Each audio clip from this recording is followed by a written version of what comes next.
Hello, I'm Stephen Cole, and welcome to a new series of the Answers Project podcast from CGTN Europe. Every week, we try and find the answers, or at least make sense of, one of the trickiest questions facing us in what is an increasingly complicated world.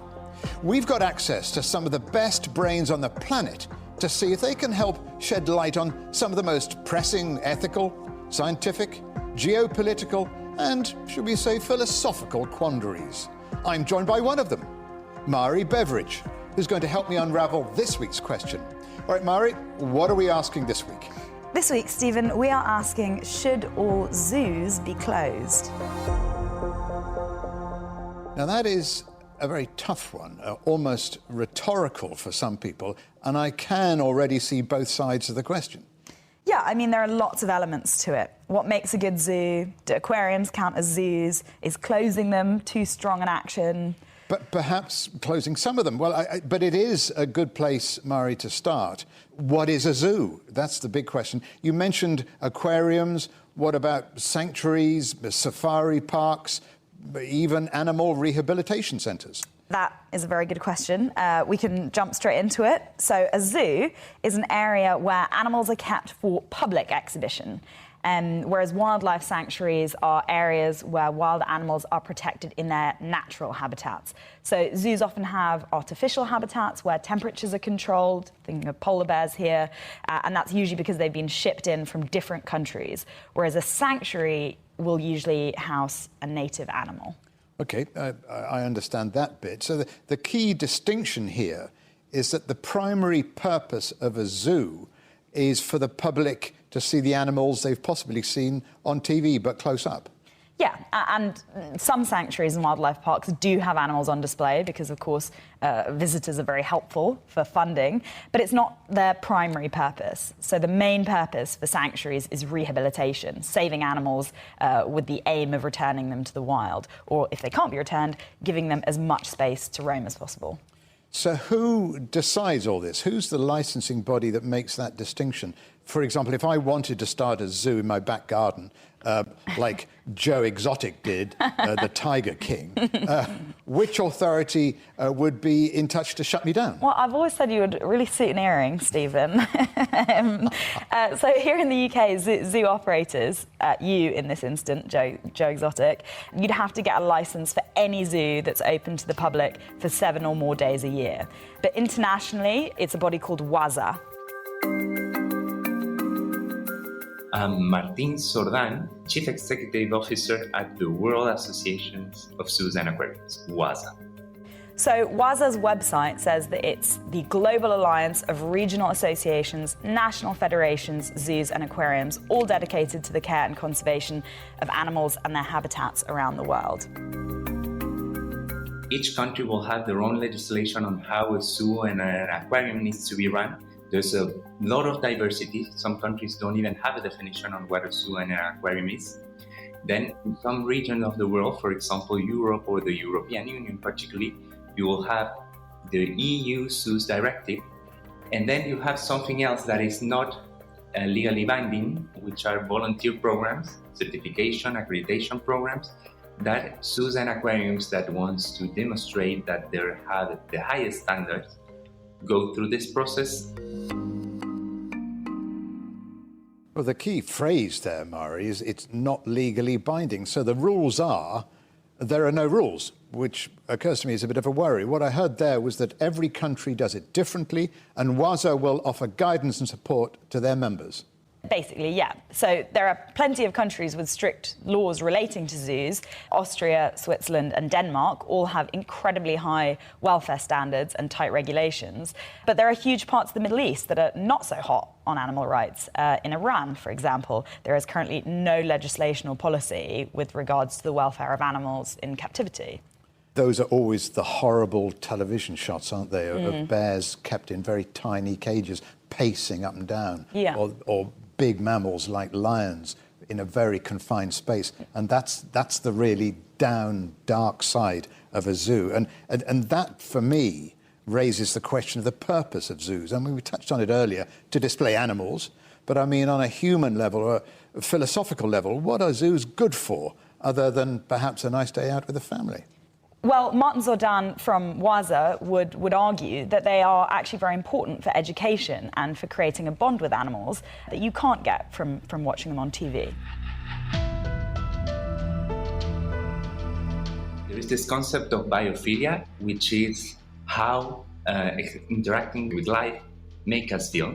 And there is something that is even science-based proof is generated in people that have these experiences with animals, with plants, and so on.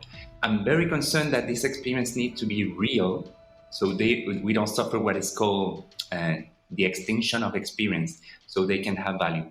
Because in this world where so much is virtual, it's very easy to value only what is virtual. So you could lose a species, and you could keep still photos, videos of it, but that emotional connection is not there. Now that really rings a chord for me, and I think for both of us. He also used the term, Mhairi, the extinction of experience, and I've never thought about it like that before.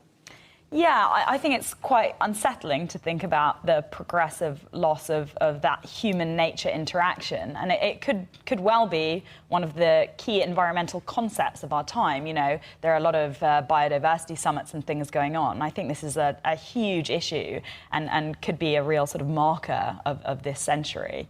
Agreed. And often they are only concepts. You can't grasp sometimes the core of those concepts.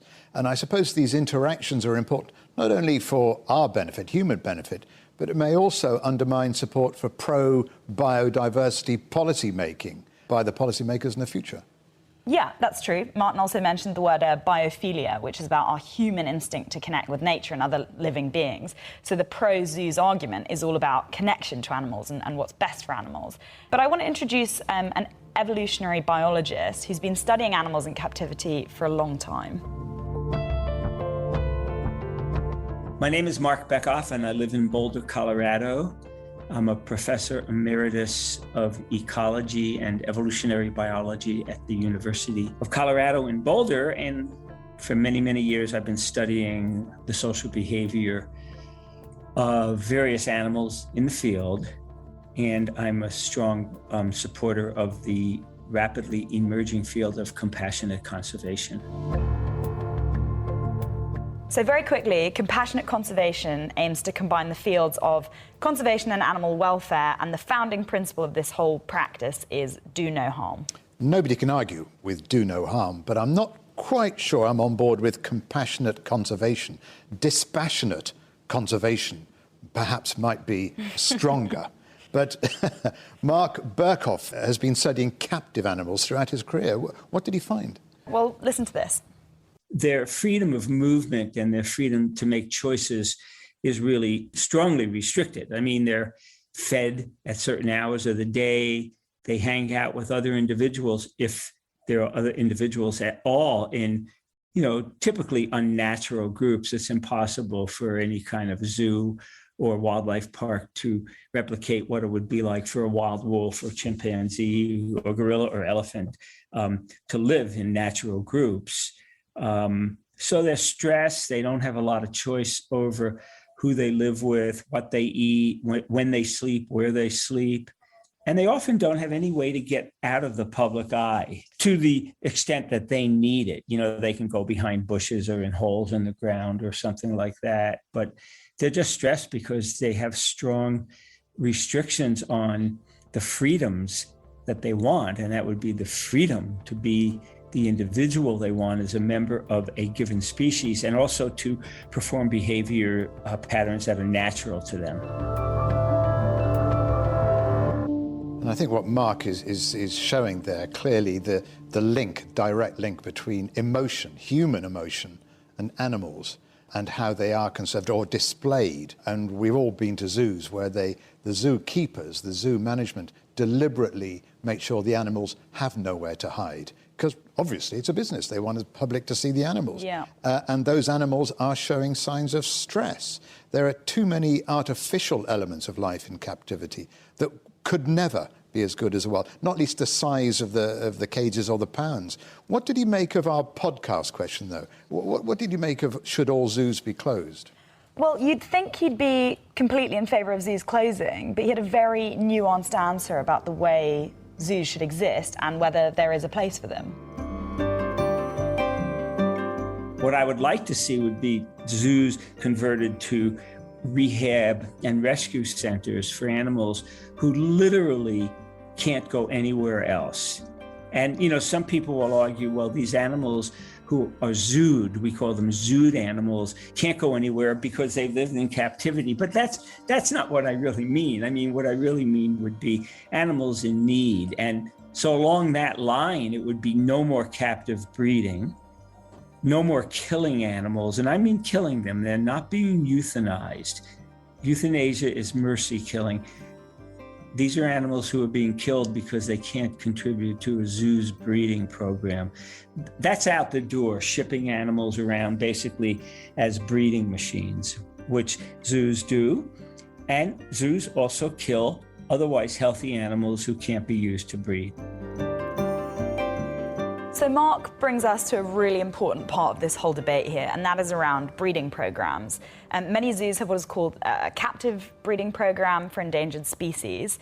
And on the one hand, these are great because if they were left to their own devices in the wild, these individual animals might have trouble finding mates and breeding, and the species could become extinct. But I feel there is a but coming up here. Yes, always with this podcast. But removing wild animals from their natural habitat further endangers the non-captive population because the remaining ones will be less genetically diverse and may have even greater difficulty finding mates.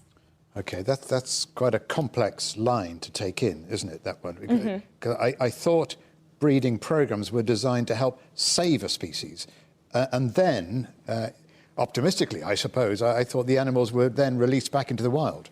Yeah, I guess the issue is with the genetic diversity. So, you know, if you're taking very rare species out of the wild, there aren't enough of them left in the wild to continue to find mates, I guess, is that argument. But yes, on the releasing animals back into the wild, some of them are, but the vast majority of captive breeding programs don't release animals back into the wild. And the offspring are only really useful if they can contribute to the breeding program. And if they aren't, they'll be culled. And what's more, the babies that do survive are forever part of a chain of zoos and exotic pet trades and even like circuses. And they all tend to exploit animals and exist simply for the entertainment of humans, as we were talking about earlier. OK, well, there's a definite for me in this one, because exotic pet trades should be banned. I'm coming off the fence on that one. But it doesn't seem fair, does it? No. It's funny that you mentioned the word fair, though, because this brings me perfectly on to our next guest, someone who specialises in justice for animals. I would like to introduce him as an elephant lawyer, because it's a great title, but I'm going to let him introduce himself instead. My name is Kevin Schneider. I'm an attorney and the executive director of the NonHuman Rights Project. We're a civil rights organization that's dedicated to having courts and other bodies recognize the rights of at least certain non-human animals. So, for once, we don't have the elephant in the room. We have the elephant lawyer in the room. Very good. Non-human animals. What on earth are non-human animals? So, it's a good question. Speaking to people from the animal rights movement, I found it is very common to distinguish between human animals and non-human animals. So, for example, you are a human animal. A cat is a non-human animal. I've got the answer to this. Yeah. Why not just call them animals? It's a good question, but I do think that this distinction helps to remind people that non-human animals have similar characteristics to humans, so pain, compassion, memory, and things like cognitive function. So some animal rights activists argue that these similarities justify giving non-human animals rights that human society has afforded to humans. So human rights without having to send birthday cards. Exactly. And this attorney, Kevin Schneider, is one such. Is he a non-human? Oh no, he is a human, isn't he? He's a person. Yes, he's a person, but he is an advocate for non-human animals. Here he is again. We work primarily through the common law in American courts, and we've been filing habeas corpus petitions on behalf of chimpanzees and elephants in New York since 2013. Stephen, To avoid me patronising you here, how much do you know about habeas corpus? Would you be able to explain what it is to our listeners? Yes, I would, because I learnt about it in school. It's basically the core of every human right we currently enjoy, and it is centuries old.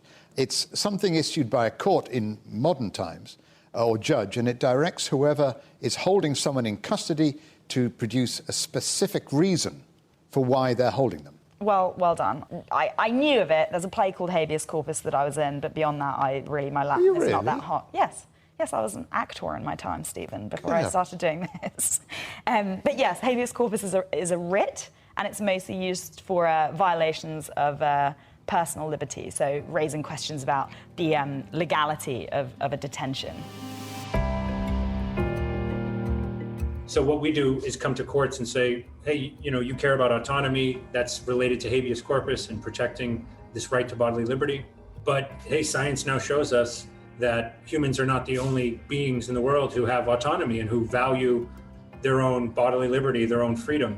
So we take all that, put that together, and in a lot of ways use very kind of old arguments, tested arguments, and try to have them be applied to something rather novel, which is expanding rights beyond just our species.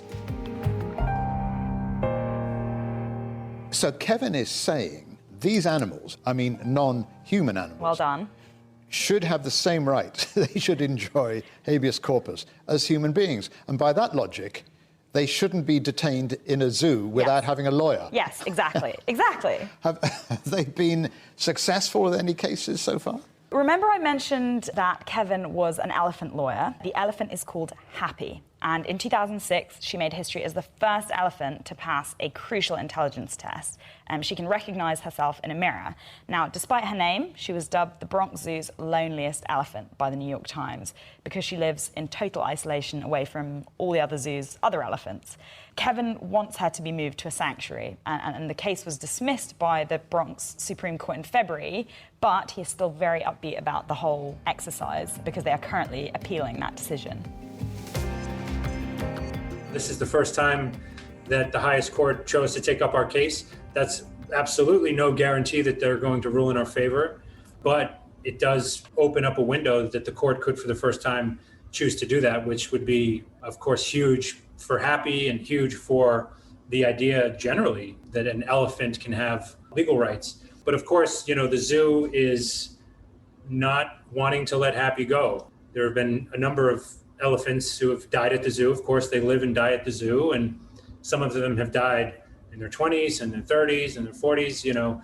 Generally speaking, elephants in captivity, which really comes as no surprise once I think you start to understand their psychology and cognition, they get depressed and stressed and bored. And, I think like a human being might feel after decades of that, they don't really have a will to live a very long life. They can live into their 70s or sometimes even older in sanctuaries and in their own environments in the wild. I mean, what he's doing, he's applying a lot of human standards to animals. Purely from a personal point of view, I've seen elephants close up on safari in Africa, and they are the most majestic, beautiful animals. And he talks about them living till 70, and they have family groups. They've even proved they have grandmothers within a group of elephants. And they're very clever. And they're very clever.